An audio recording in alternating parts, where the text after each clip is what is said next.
From marrying into American royalty to losing a French chateau and nearly her iconic New York townhouse, Sonja Morgan's financial collapse is one of the most dramatic in Real Housewives history.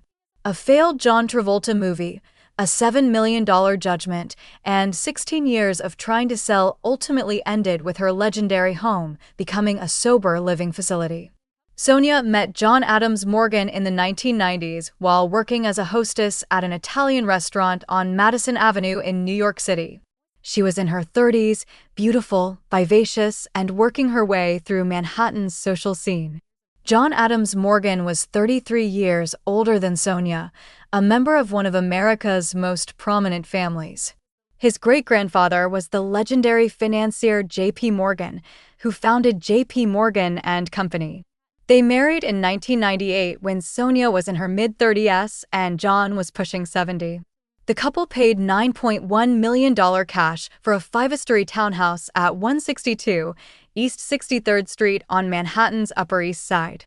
The 4,650-foot home had 5 bedrooms, 5.5 bathrooms, an elevator, 5 fireplaces, a formal dining room, a library, was an 800-square-foot basement, and a serene outdoor garden with a fountain and koi pond. It was situated on a tree-lined street between Lexington and 3rd Avenues, though unfortunately located directly beside a parking garage, which some believed affected its value from the start.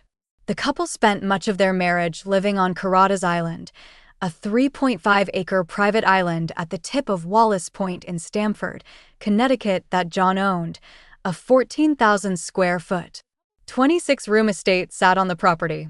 They also owned a ski house in Telluride, Colorado, and a chateau in Ramatuelle, France, near Saint-Tropez. Sonja gave birth to their daughter, Quincy Adams Morgan, named after President John Quincy Adams, continuing the family's tradition of presidential names. On paper, Sonja had married into the life every social climber dreams about: American royalty, multiple luxury properties, a daughter with presidential lineage, and entrance into the highest echelons of New York society. But the fairy tale marriage fell apart by 2006, just 8 years after they wed. The couple separated and began divorce proceedings that would drag on for years and ultimately destroy Sonja financially. The timing of their separation couldn't have been worse because they were in the middle of financing a movie project through Sonja's production company Sonja Productions LLC. The film was called Fast Flash to Bang Time and was supposed to star John Travolta. Hannibal Pictures was set to produce the film, and Sonja's company had signed contracts promising to provide funding for the production. But when Sonja and John's marriage collapsed, they backed out of the movie project entirely. The divorce was contentious and expensive, and neither wanted to continue working together on a film that required them to be business partners. Hannibal Pictures sued Sonja and Sonja Productions LLC in 2006, claiming breach of contract for failing to provide the promised funding. The case went to court, and in September 2009, a judge awarded Hannibal Pictures a $7 million judgment against Sonja. $7 million for a movie that was never made. This single bad business decision during her divorce would haunt Sonja for over a decade. On November 5, 2010, Sonja filed for Chapter 11 bankruptcy protection. That same year, she joined the cast of Real Housewives of New York City for Season 3. The bankruptcy filing revealed that Sonja had $13.5 million in assets, but $19.8 million in debts. She was nearly $20 million in the hole. Approximately $7 million of that debt came from the Hannibal Pictures judgment. The rest came from mortgages, legal fees, and the cost of maintaining multiple luxury properties she could no longer afford after her divorce. According to the bankruptcy filings, Sonja still owned the $9.1 million New York townhouse and an $8 million French chateau in Ramatuelle, both listed as free and clear without mortgages at the time. She also had an interest in the Telluride ski house, though that property had significant mortgage debt. The bankruptcy court appointed a trustee to take control of Sonja's finances and develop a plan to pay back creditors. This meant Sonja no longer had complete control over her own money, properties, or business decisions. Everything had to go through the bankruptcy trustee. The bankruptcy case dragged on for years. Sonja submitted at least 2 reorganization plans that the bankruptcy court rejected as inadequate. Creditors pushed for her to sell properties immediately to pay them back. Sonja fought to keep the New York townhouse, arguing it was her primary residence where she was raising her daughter Quincy. The French chateau and Colorado ski house became bargaining chips in a complicated chess game between Sonja, her creditors, and her ex-husband John Adams. Morgan. John complicated matters significantly by filing his own claims in Sonja's bankruptcy case. According to their divorce decree, John owed Sonja $3 million from the settlement, but he refused to pay, claiming he was destitute despite living on his private island in Long Island Sound. John argued that the divorce settlement had forced him to pay more than was listed in their prenuptial agreement. He believed Sonja owed him money rather than the other way around. When Sonja sold the French chateau and Colorado ski house to satisfy creditors, John demanded $6.2 million from the sale proceeds. He claimed he was entitled to $3.5 million for half the Colorado property's mortgage, plus $1 million for maintenance costs he'd paid on that property, plus $1.778 million for his 0.1% ownership share of the French home. The bankruptcy court had to sort through these competing claims, while Sonja tried desperately to hold on to the New York townhouse and film Real Housewives of New York. On the show, Sonja presented herself as a wealthy socialite with the Morgan name and all the prestige that came with it. But behind the scenes, she was broke. The townhouse became a symbol of her denial. She couldn't afford to maintain it properly. Pipes leaked. The heating system was temperamental. She famously had brown ice coming from her ice maker because the pipes were so old and rusty. The elevator frequently broke down. Her castmates started calling it Grey Gardens, referencing the famous HBO documentary about wealthy women living in a crumbling mansion they refused to leave. In June 2014, the bankruptcy trustee sold the French chateau for $5.7 million. In bankruptcy proceedings, night trustees can force the sale of assets to pay creditors, even if the debtor doesn't want to sell. Sonja had no choice. The Colorado ski house, which had been listed for $9.15 million, was sold with the proceeds going to American Home Mortgage Servicing to satisfy the $5.8 million mortgage, and the company took the deed to the property. Sonja also had to pay $600,000 to American Home Mortgage as part of that settlement. By 2015, the bankruptcy case was finally settled after 5 years of litigation. The court approved Sonja's reorganization plan, which required her to pay $6.95 million to Hannibal Pictures to satisfy the original judgment. All of John Adams Morgan's claims against Sonja in the bankruptcy case were disallowed, meaning he wouldn't get the $6.2 million he demanded. But the court also acknowledged that John still owed Sonja $3 million from their divorce settlement that she would likely never collect. With John approaching his mid-80s and claiming destitution while living on a private island, it appeared he intended to live out his life without addressing his obligations under the divorce decree. The one major victory for Sonja was that she got to keep the New York townhouse. But keeping it came with an enormous price. She had to take out a $3.3 million mortgage on the property to help pay off creditors. That meant she now had monthly mortgage payments on top of property taxes, odd maintenance costs, utilities, and repairs on a deteriorating mansion. The house wasn't just an asset anymore. It was an albatross around her neck, draining money every month she struggled to earn through Real Housewives paychecks, cameo videos, and failed business ventures. From 2008 through 2024, Sonja tried desperately to sell that townhouse. She first listed it in 2008 for $12 million. In 2009, unable to find a buyer, she dropped the price to $9.25 million. In 2010, during her bankruptcy proceedings, she listed it for $8.25 million, then $7.25 million before taking it off the market entirely to focus on the bankruptcy case. In 2013, amid her still ongoing divorce disputes with John, she listed it again for $9.95 million. The market wasn't cooperating, and potential buyers were turned off by the property's condition and location next to the parking garage. By 2018, Sonja tried a different strategy. She listed the townhouse for rent at $32,000 per month, hoping rental income would help her pay the mortgage and $350,000 she owed her bankruptcy attorneys. On the show, her castmates continued mocking the deteriorating conditions. The house needed serious renovations, but Sonja couldn't afford to do major work.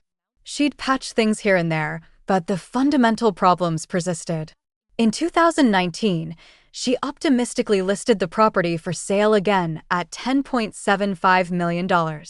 The listing claimed the house came with staff including a butler, chef, driver, and gardener, 2 housekeepers, masseuses, personal trainer for yoga and Pilates, turned-down service, night, valet, and parking garage access for an additional fee. Nobody bit. In 2020, Sonja lost her renters at the start of the co-pandemic and had to move back into the townhouse. She'd been living in a rental apartment in Columbus Circle, trying to transition away from the burden of the mansion. But if no one's renting the townhouse, I can't be shelling out cash every month to rent my little pied-à-terre in Columbus Circle, she explained on the show. She attempted renovations during the pandemic and relisted it for $8.75 million, calling it a CO discount. For the next 4 years, the property went on and off the market at various prices between $7.5 million and $8.75 million with zero success. By early 2024, Sonja had finally reached her breaking point. 16 years of trying to sell, 16 years of falling prices, 16 years of mounting debt and deteriorating conditions. She made the decision to auction the property with no reserve, meaning she would accept whatever the highest bid turned out to be, even if it was far below what she hoped. In April 2024, she announced the townhouse would go to online auction through concierge auctions in cooperation with broker Adam Lynn. The auction ran from May 15th through May 29th, 2024. There was no minimum bid, and concierge auction said beginning bids could range from $1.75 million to $3.75 million. When Sonja appeared on Watch What Happens Live on March 6, 2024, she explained her decision. Every time I would list it, I would rent it because I have to pay bills every month. This time, I said auction it. I want out. I want a finite time. I am out. I sold the furniture. I'm feeling much lighter, and I'm figuring I'm going to eat more, sleep more, and get laid more. Was a moment of clarity and resignation. She'd finally accepted that clinging to the townhouse was destroying her financially and emotionally. The auction ended on May 29, 2024, with the highest bid at $4.45 million. After the 12% buyer premium was added, the final sale price came to $4.98 million. Sonja had purchased the property with her ex-husband for $9.1 million in 1998. She sold it for $4.98 million in 2024.